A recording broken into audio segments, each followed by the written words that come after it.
Hi everyone. Today I am going to solve the lead code problem binary number with alternating bits.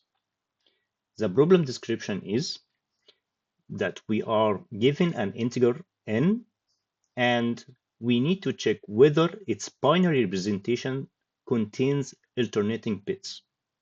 For example, here, if n equals 5, its binary representation is 101. So we don't have any two adjacent bits that are the same. So the output here is true. But if we have in another example, if n equals 7, its binary representation is all ones. So these are not alternating bits. And also for n equals 11, we have 1, 0, 1, 1. The last two bits is still the same. So the output is false because 1 and 1, two adjacent bits are not alternating. To solve this problem, the straightforward solution is to iterate through the bits, comparing each bit with the previous one, and return false if the two bits are equal. This solution works fine, but we can do better. So let's have an example. Let's say we have n equal 10. So its binary representation is 1010. The solution is based on the bit manipulation. So if we shift that n number to the right by one bit, so n shifted one bit to the right, that will give us the result of 0101.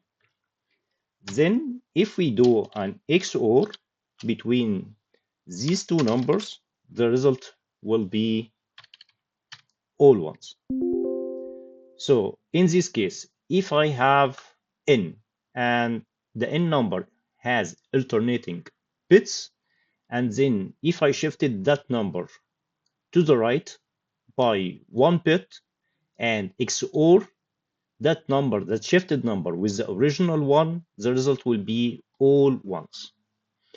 And as you know, the rule, the well-known bit manipulation rule, any number that contains only ones, it will satisfy the condition of n and n plus 1 will always be 0.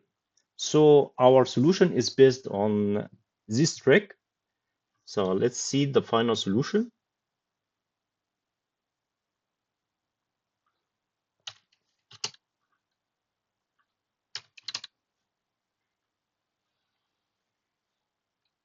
Here I'll set a new variable x and I'll set it to the original number XORed by that n number shifted one bit to the right, and then I'll return if the new variable x and x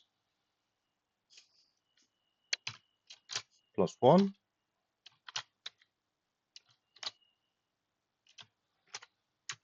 equal to 0. As you can see, I haven't used any loops here. Let's run check the result. It's all the test case passes. So let's submit. Oops.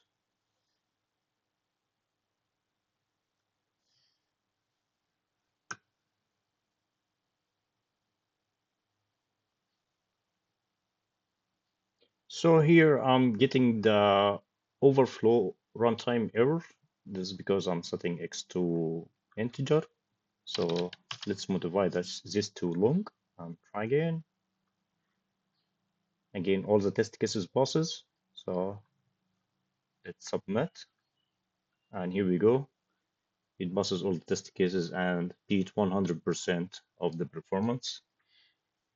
The complexity here is constant because we are not using any loops. So this solution is much better than the one that iterating over the bits and comparing them one by one. Okay, if you like the video, please like and subscribe, and let's waiting to see you in next video.